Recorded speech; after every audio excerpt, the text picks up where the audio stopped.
어떤 어린이가 나이가 12살이나 됐는데 학교 근처에도 가보지 못하고 집안이 가난하고 나가서 껌 팔고 구두 닦아서 집안의 생계를 유지하고 있었습니다. 그런데 어느 날 길에 어떤 노신사가 넘어져서 신음하는 것을 보고 가서 달려가 일으키고 사람들에게 고함을 질러서 사람들이 와서 병원에 데려와 살려냈습니다. 그는 유력한 교육계의 어른이셨고 자기를 살려준 어린아이를 불러서 너 왜 그 시간에 날 살렸냐? 아니 그럼 어르신을 살려준 게 잘못입니까? 아니 너 학교가 있었어야 되는데 왜 거기 있었냐? 저는 집안이 가난해서 제가 생활비를 벌어야 했습니다. 그러냐? 그래서 집안에 통보를 했죠. 이 아이를 모든 장학금을 대어줄 테니 학교에 보내라. 그러자 부모님이 답을 했습니다. 그 애가 학교를 가는 건 좋지만 그러면 우리는 굶게 되었으니 그렇게 못합니다. 그래서 다시 답이 갑니다. 좋다. 생활비도 주마. 그래서 이제 학교를 가게 됐습니다. 그래서 이 어린아이와 그 부모님은 매일 아침 9시에 저 광화문 앞에 세 식구가 모여 앉아서 촛불을 켜고 이 은혜로우시고 자비로우시고 많은 도움을 주신 선생님을 기리는 일로 하루에 10시간씩 무릎 꿇고 기도하게 됐습니다. 그럼 말이 됩니까? 애가 학교를 갔잖아요. 학교를 갔다는 게 무슨 뜻인지 아시죠? 공부를 해야죠. 공부는 왜 하죠? 훌륭해지라고요. 인간이 더 깊고 더 위대해지라고 공부를 시키는 겁니다. 그러니까 좋은 학교는 어떤 학교죠? 더 많은 것을 요구하고 요구한 것을 채워줄 수 있는 학교가 좋은 학교입니다. 좋은 선생님, 좋은 시설, 좋은 다른 모든 조건을 갖춰야 됩니다. 좋은 학교입니다. 그러나 좋은 학교가 아무리 외적 조건을 갖고 있어도 당사자가 훌륭해지지 않는 한 아무 소용이 없습니다. 문제는 당사자가 훌륭해져야 된다는 사실입니다. 그것이 바로 한 번 죽는 것은 사람에게 정해진 것이요 그 후에는 심판이 있으리라 라고 하는 어찌 들으면 매우 공포스러운 이 선언이 공포가 아니라 지금이 기회다. 지금이 교육받는 시기다. 지금 너를 훌륭하라고 요구하고 있다. 그 기회와 그 조건 속에 있다. 외적 조건은 내가 다 만족시켜주마.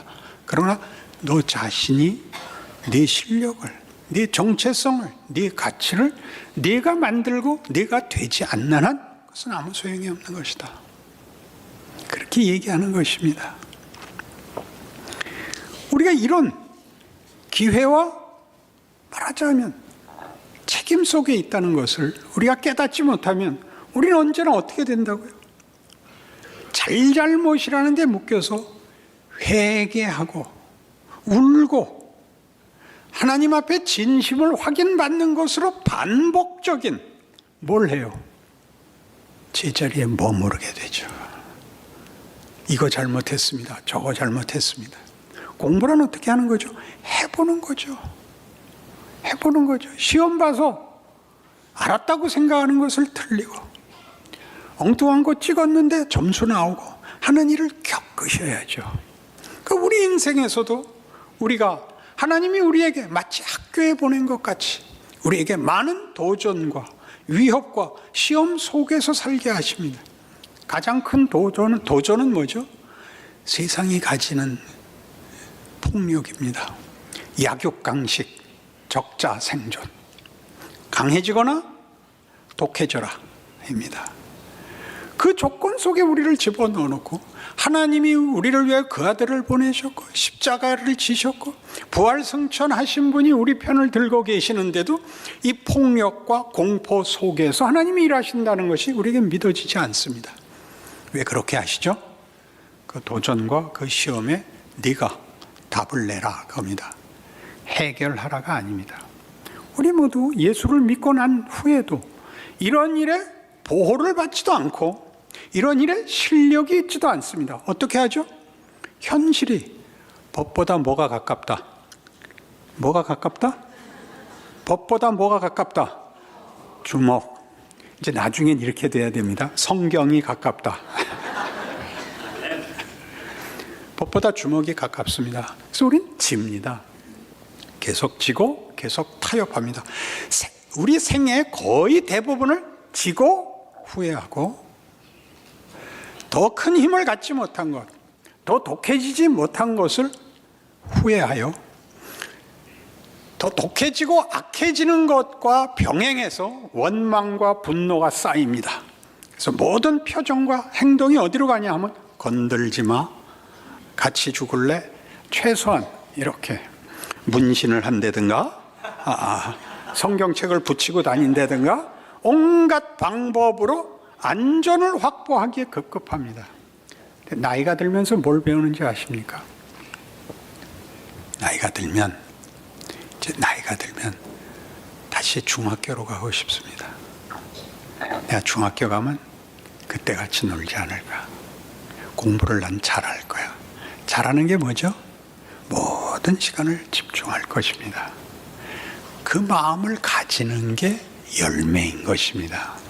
인생의 최고의 덕목은 성실함이야. 나 그때 수학을 못했어. 난 내 머리가 나쁜 줄 알았어. 수학은 어때야 잘하죠? 머리가 좋아야 잘하는 게 아니라 외워야 됩니다. 수학을 외워야 된다는 거는 아무도 생각하지 않는데 다 외워야 됩니다. 외우면 이치가 깨달아집니다. 영어는요, 물론 외워야 됩니다.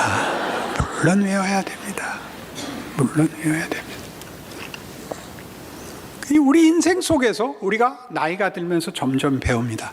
악해지고 독해지고, 그래서 이긴 것들이 가치가 없다는 걸 알게 됩니다. 늙으니까. 어떤 가치요? 이게 인생이란 말인가? 이게 인간이란 말인가? 드디어 그 질문이 오죠. 이렇게 이겨도 아무 소용이 없는 것을, 그렇게 보복해도 아무 쓸데가 없는 것을, 이겼다고 생각한 것이 내 인생에 아무 의미가 없다는 것을 깨닫게 됩니다. 그게 나이가 하는 것입니다. 그 긴 기간을 하나님이 허락하십니다. 성경의 이 비유를 잘 생각해 보십시오. 탕자의 비유. 그는 고아였습니까? 아닙니다. 그는 둘째 아들이었습니다. 아들이 나가는 겁니다. 나가서 뭘 배우나요? 세상엔 가치 있는 것이 없다는 것을, 정당한 보상이 없고 영광이 없다는 걸 배워서 아버지께 오죠. 우리 아버지 집에는 품꾼들마저도 넉넉했다. 그건 다만 경제적인 표현이 아닙니다. 거기는 사람 대접을 받았다. 난 아버지께 돌아가겠다. 뭐라고 얘기를 하죠? 저는 감히 자식이라고 말하지 않습니다. 품꾼의 하나로 보시옵소서. 뭐라고 주인이 얘기하죠? 무슨 소리냐? 얘들아, 신발을 신겨라. 가락지를 끼워라. 송아지를 잡아라. 내 자식이 돌아왔다. 이게 회개 문제인 줄 아십니까?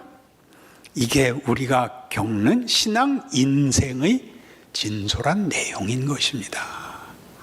여러분, 긴 시간 동안 평생에 걸쳐서 신자다운 인생을 살 겨를은 막판밖에 없습니다. 그 전에 그걸 하기 시작하면 집 나가 본 적이 없는 큰아들이 하는 얘기 하게 됩니다. 저 새끼는 다 팔아먹고 왔는데 왜 송아지를 잡아요? 나한텐 염소 새끼를 한번 줘봤어요? 병아리라도 한번 줘봤어요? 이 말을 하는 것은 본인이 있는 자리와, 그리고 본인이 그 자리에서 배웠어야 하는 걸 큰아들도 모르고 있었다는 증언입니다. 순종을 한다는 것, 말씀을 따른다는 것이 무슨 가치가 있는지 모르면 그건 자기 것이 아닙니다. 그건 다만 강제적으로 묶여있는 자리에 불과한데 하나님은 그걸 원치 않으신답니다. 기가 막히지 않습니까? 하나님이 우리에게 원하는 건 뭐죠? 자발적 항복입니다.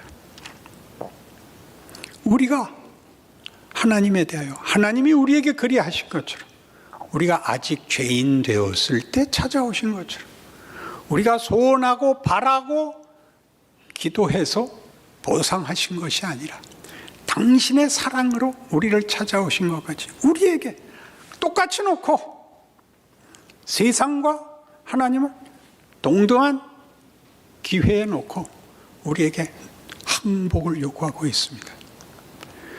가지는 것, 이기는 것이 아니라 존재론, 인간이라는 존재에 대한 자기 확인, 자기 만족, 그런 거대한 목적과 뜻을 두고 하나님이 우리를 역사와 인생 속에서 사는 기회를 주시는 것입니다. 얼마나 굉장한 기독교입니까? 우리는 이 일이 출애굽 사건에서 역사적으로 일어났던 것을 알고 있습니다. 출애굽하는 일, 10가지 재앙, 홍해를 가르고 구름기둥, 불기둥과 만나와 메추라기, 반석에서 준 샘, 이런 모든 것을 하나님이 하시지만 가나안 땅은 저들이 자발적으로 결심하여 들어가는 땅이어야 했습니다. 여러분, 신자 노릇을 한다는 건 여러분의 선택이고 여러분의 자유고 여러분의 책임이어야 하는 것입니다. 그걸 순종이라고 하죠. 순종은 한 번의 선택으로 무슨 복권을 당첨되듯이 여러분의 생애를 거기다가 행운에다가 넘길 수 있는 그런 선택이 아닙니다. 선택, 그런 순종은 없습니다. 자기가 한 선택을 본인이 살기로 하는 것이 순종입니다. 순종에 대해서 제가 글을 하나 써왔죠. 하도 이 순종이라는 말이 그 개념이 왔다 갔다 해서 하나님이 원하시는 컨텍스트에 자신을 본문으로 채우는 것, 이게 순종입니다. 그러니까 여러분의 모든 조건, 여러분이 태어난 가문, 부모, 그리고 자식, 부부, 시대, 이 한국이라는 나라의 근현대사를 살아온 이 환경, 이 모든 것 속에서 하나님이 여러분 보고 그걸 다 걸어서 그 매 도전과 선택을 여러분 스스로 해서 잘잘못을 넘어서는 경우를, 기회를, 선택을 주시는 겁니다. 잘못한 것까지 일을 하죠. 왜요? 그 후회가, 그 회한이 여러분을 더 깊이 만들 수 있기 때문입니다. 하나님을 사랑하는 자, 곧 그 뜻대로 부르심을 입은 자들에게는 모든 것이 합력하여 선을 이룬다는 말이 그것입니다. 여러분이 해보지 않으면 안 됩니다. 늘 얘기하지만 겸손은 아무도 비난할 수 없다는 자기의 진실을 아는 자만이 겸손할 수 있습니다.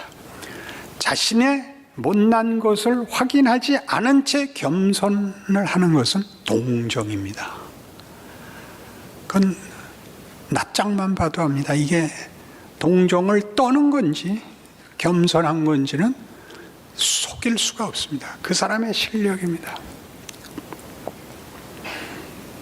당구장에서는요, 문을 열고 들어서는 스텝만 봐도 아, 저 사람 고수구나를 압니다. 이상하지 않습니까? 교회도 그렇습니다. 찬송가 성경책 들고 들어서는 모습만 봐도 압니다. 아, 저 사람은 수준이 뭐구나. 거기에 한국 교회에 수준 낮음이 있습니다. 웃을 줄 모르고 열어놓을 줄 모르고 겁을 냅니다. 눈을 안 마주치려고 하고 무슨 말을 해야 될지 모른다는 것은 한국 교회가 이제 직면한 도전입니다. 구원의 감동, 순교의 각오를 넘어온 다음 단계, 일상, 매번 반복해야 되는 공동체 안에서, 주어진 사회 안에서, 이웃 앞에서 신자의 가장 당연한 기본을 우리는 배우지 못하고 있는 겁니다. 놀래지요, 모두가. 놀래고 도망갑니다. 거기엔 책임도 기회도 없는, 그저 다만 시력이 좋아서 옆 사람 답안지 보고 점수 받는 학생에 불과해지는 것입니다. 여러분의 인생을 제대로 사시면 하나님이 우리 인생 안에서 만들고 싶어 하는 것들이 만들어지는 것을 배우게 됩니다.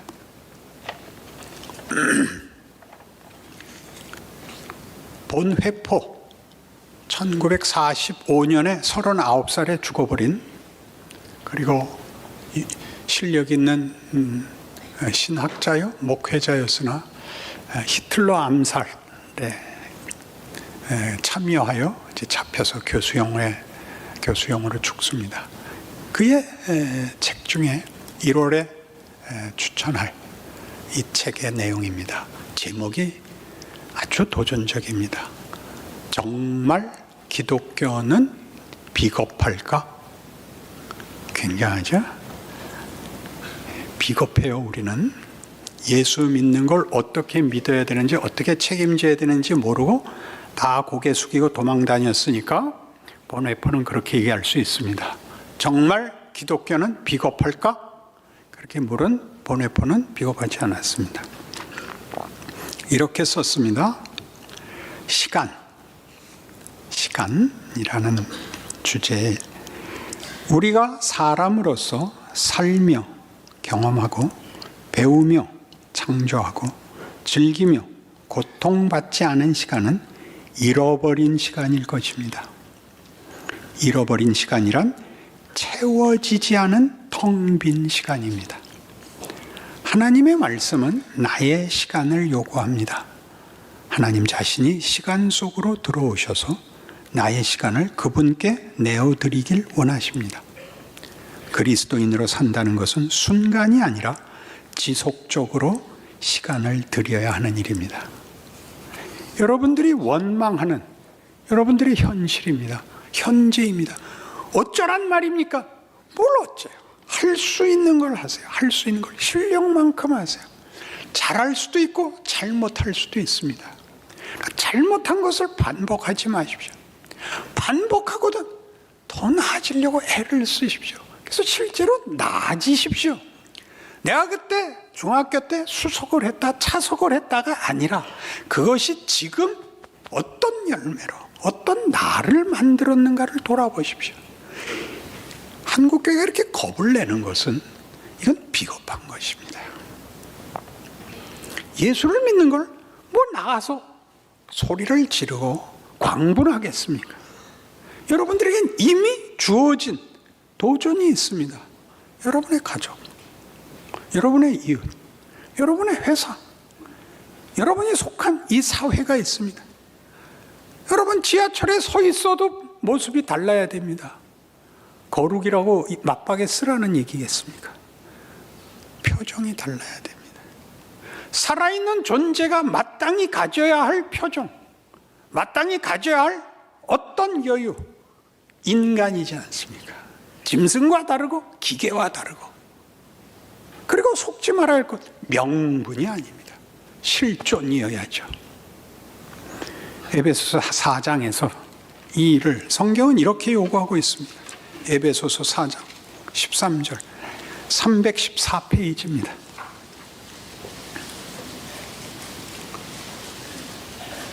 에베소서 4장 13절 우리가 다 하나님의 아들을 믿는 것과 아는 일에 하나가 되어 온전한 사람을 이루어 그리스도의 장성한 분량이 충만한 데까지 이르리니 이는 우리가 이제부터 어린아이가 되지 아니하여 사람의 속임수와 간사한 유혹에 빠져 온갖 교훈의 풍제에 밀려 요동하지 않게 하려 함이라. 오직 사랑 안에서 참된 것을 하여 범사에 그에게까지 자랄지라. 그는 머리니 곧 그리스도라. 하나님께서 말하자면 신의 차원에 우리를 초청하고 있습니다. 놀랍지 않습니까? 우리를 자녀라고 부르십니다. 우리로 하나님을 아버지라 부르게 하십니다. 아버지와 자식이란 차별을 가질 수 없는 그 속성이 가장 친밀하고 근접한 존재가 되는 것입니다. 우리의 일생이 이런 일을 우리의 것으로 만들기 위하여 구체적으로 일하시고 구체적으로 요구하시는 시간이요 기회라는 걸 안다면 여러분은 다만 명분에, 이상에, 기대라는 이름으로 오늘을 낭비하거나 오늘을 외면하는 인생은 살 수 없을 것입니다. 결국 사랑이냐?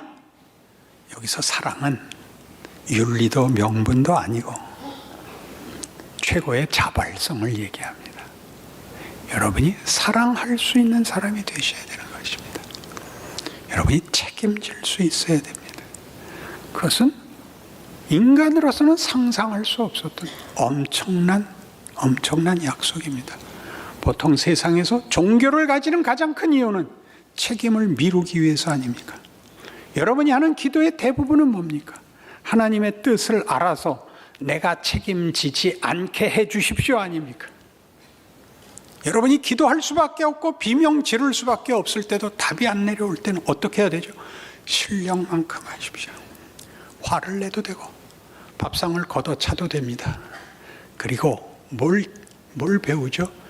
밥상을 엎으면 내가 치울 수밖에 없다를 배우죠. 그건 명예롭지 않다.